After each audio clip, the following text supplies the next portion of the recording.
Hey there, in today's video, I'm going to show you how to download images from Google Docs. Let's begin. So this is my Google Documents and I've entered in a picture of a Stoic philosopher and then we have a little bit of a few paragraphs above. Then what you need to do is go to the top left and then select a file. After selecting file, look for something which says download and then go down and then select web page HTML zipped. So now if you go to the download section, it's going to show you that the document has been downloaded within a zip folder. And now you need to do is open up your file explorer. You're simply going to right click on the zip folder and then select WinRAR and extract here.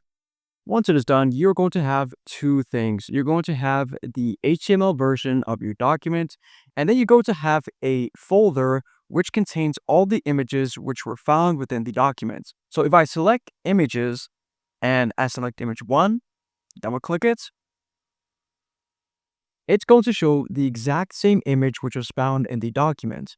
And there you go. If this video helped you out, then please leave a like and consider subscribing. It's free and it helps the channel to make more videos like this. Thanks for watching and see you in the next one.